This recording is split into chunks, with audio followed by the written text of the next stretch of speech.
ইয়া ফাত্তাহু 21 বার পাঠ করে ফু দিলে কি হয়? আমি আবার বলছি, ইয়া ফাত্তাহু 21 বার পাঠ করে ফু দিলে কি হয়? খুবই দামি এবং গুরুত্বপূর্ণ আমলটি আপনি শিখে রাখুন, আপনার কাজে লাগবে। আমলটি কখন কিভাবে করবেন, কোন নিয়মে করবেন, আমলটি করে কিভাবে আপনি উপকৃত হবেন আমি বলে দিচ্ছি। তাই বিস্তারিত জানার জন্য, আমলটি শিখে রাখার জন্য ভিডিওটি না টেনে না কেটে ধৈর্য এবং মনোযোগ সহকারে শেষ পর্যন্ত দেখতে থাকবেন, তাহলে সঠিক নিয়মে আমলটি করতে পারবেন। প্রিয় ভাই বোন, আমলটি করতে টাকা পয়সা খরচ করতে হবে, অল্প কিছু সময় আপনাকে ব্যয় করতে হবে। অল্প কিছু সময় ব্যয় করে আমলটি করে যখন ফলাফল দেখবেন নিজ চোখে, তখন আপনি আনন্দে আত্মহারা হয়ে যাবেন। আপনার চেয়ে আনন্দের আর কেউ থাকবে না।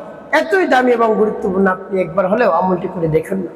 অনেক চেষ্টা সাধনায় তো করেছেন, কাজ হয়। একবার আল্লাহ রাব্বুল আলামিন শরণাপন্ন হয়ে দেখুন, তার নাম পাঠ করে দেখুন না কি হয়। প্রিয় ভাই বোনেরা, তো আমি শুরুতেই বলে দিচ্ছি কিভাবে আমলটি করবেন। আমলটি শুরুতে আপনাকে উত্তম রূপে পবিত্রতা অর্জন করতে হবে। পবিত্রতা অর্জন করে পবিত্র স্থানে আপনি বসবেন। বসে একেবারে আমলের দিক মনোযোগ নিয়ে আসবেন, আর দুনিয়ার যত ধরনের চিন্তা ভাবনা রয়েছে সব আপনি জেরে ফেলে দেবেন। এরপরে আপনি কি পাঠ করবেন? জীবনের গুনার কথা স্মরণ করে ক্ষমা প্রার্থনা করবেন, হ্যাঁ আল্লাহ, জীবনের সমুদায় গুনাহ খাতাগুলো মাফ করে দিয়ে অন্তরকে পাক পবিত্র বানিয়ে দিন। এরপরে 3 বার দুরূদ শরীফ সাল্লাল্লাহু আলাইহি ওয়াসাল্লাম, সাল্লাল্লাহু আলাইহি ওয়াসাল্লাম, সাল্লাল্লাহু আলাইহি ওয়াসাল্লাম ইস্তিগফার এবং দুরূদ শরীফ যখন পাঠ করে হয়ে যাবে, এরপরে আপনি সেই নামটি পাঠ করবেন। প্রিয় ভাই বোনেরা, আল্লাহ রাব্বুল আলামিন এমনিতেই খুশি হয়ে যান তার নাম যদি আপনি পাঠ করতে পারেন। আপনি যা চাইবেন সাথে সাথে আপনাকে দান করবেন। আল্লাহ রাব্বুল আলামিন জানিয়েছেন কি চমৎকার করে, দেখুন, ওয়ালিল্লাহিল আসমাউল হুসনা ফাদউহু বিহা। বান্দা, আমার সুন্দর সুন্দর নাম রয়েছে, ধরে ধরে তোমরা ডাকো।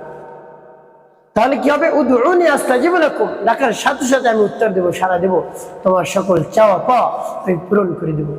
ভাই বোনেরা, আল্লাহ রাব্বুল আলামিন অপেক্ষায় থাকেন কোন সময় বান্দা আল্লাহ রাব্বুল আলামিনকে ডাকবেন। সুবহানাল্লাহ বিহামদিহি। তো প্রিয় ভাই বোনেরা, আপনি যদি একজন অভিভাবক হয়ে থাকেন, পিতা মাতা, আপনার সন্তান যদি ডাকে আপনাকে মা বলে, বাবা বলে, আপনার হৃদয়টা জুড়ে যায়, অন্তরটা ভরে যায়। আপনার মনে হয় আমার সন্তান যদি আর একবার আমাকে ডাক দিত কতই ভালো লাগতো। তো প্রিয় ভাই বোনেরা, তাই রব্বে কারীম বসে থাকেন কোন সময় বান্দা আমাকে ডাকবে, আমার কাছে চাইবে আর আমি দিয়ে দেবো। এই জন্য রব্বে কারীমের কাছে চাইলেই খুশি হয়ে যান, না চাইলে বেজার হয়। তার কারণ সকল কিছুর খাজানা রব্বে কারীমের কাছে আছে, অন্য কারোর কাছে নাই। স্বয়ং সম্পূর্ণ সবকিছু কেউই দিতে পারবে না। আপনি একদিন যদি কারোর কাছে চান দিবে, পরের দিন চাইতে চাইবে, দেখবেন বিরক্ত বোধ মনে করবে। আর রব্বে কারীম বলে সদা সর্বদা আমার কাছে চাও। ছোট থেকে ছোট জিনিস, ছোট থেকে ছোট বিষয়, সব জিনিস রব্বে কারীমের কাছে চাইতে হবে, অন্য কারোর কাছে চাওয়া যাবে না। যদি আমরা আল্লাহ রাব্বুল আলামিনের কাছে চাইতে পারি, তাহলে তিনি আমাদের সব কিছু দান করবেন।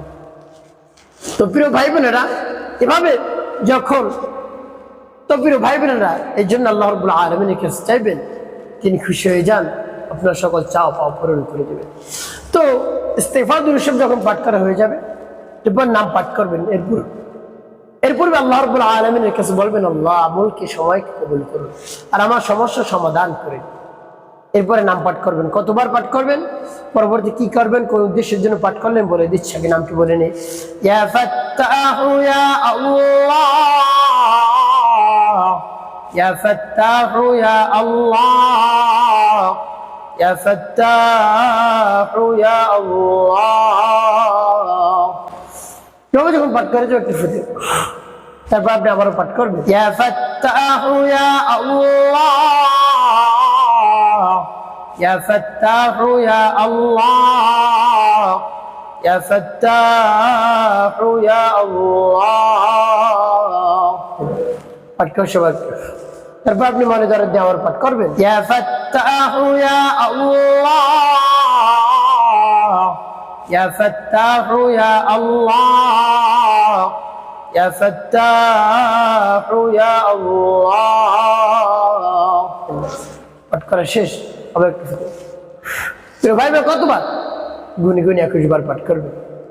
সর্বশেষ নবীজি সাল্লাল্লাহু আলাইহি ওয়াসাল্লাম মুহাব্বত নিয়ে, ভালোবাসা নিয়ে আপনি 5 বার দুরূদ ইব্রাহিম পাঠ করবেন। আল্লাহুম্মা সাল্লি আলা মুহাম্মাদ ওয়া আলা আলি মুহাম্মাদ কামা সাল্লাইতা আলা ইব্রাহিম ওয়া আলা আলি ইব্রাহিম ইন্নাকা হামিদুম মাজিদ। আল্লাহুম্মা বারিক আলা محمد وعلى آل محمد كما باركت على إبراهيم وعلى آل إبراهيم إنك حميد مجيد اللهم صل على محمد وعلى آل محمد كما صليت على إبراهيم وعلى آل إبراهيم إنك حميد مجيد اللهم بارك على محمد وعلى آل محمد كما باركت على إبراهيم وعلى آل إبراهيم إنك حميد مجيد اللهم صل على محمد وعلى آل محمد كما صليت على إبراهيم وعلى آل إبراهيم إنك حميد مجيد اللهم بارك على محمد وعلى آل محمد كما باركت على إبراهيم وعلى آل إبراهيم إنك حميد مجيد اللهم صل على محمد وعلى آل محمد كما صليت على إبراهيم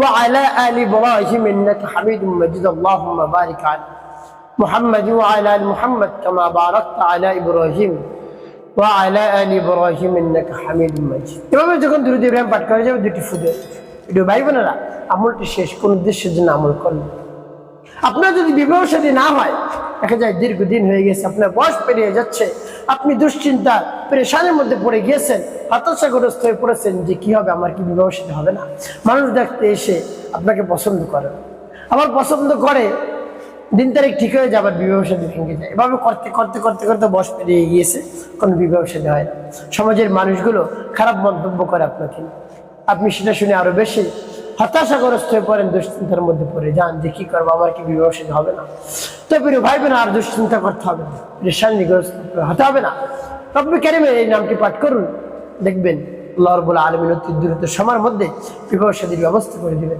উত্তম জীবন সঙ্গিনী আপনাকে দান করবেন আপনার সংসারকে শান্তিপূর্ণ এবং রহমতপূর্ণ করে দেবেন ইনশাআল্লাহ প্রিয় ভাই বোনেরা আমাদের শেষে রব্বুল কারীমের কাছে দোয়া মোনাজাত করবেন আকুতি মিনতি করে চোখের পানি ফেলে তার বরত্বের কথা প্রকাশ করে প্রশংসা করে দেখবেন কাজ হয়ে যাবে একটি কথা মনে রাখতে হবে 5 ওয়াক্ত নামাজ আদায় করতে হবে মানুষের কল্যাণে খিদমতের কাজ করবেন অবশ্যই আপনার জীবন সুখময় হবে শান্তিপূর্ণ হবে ইনশাআল্লাহ।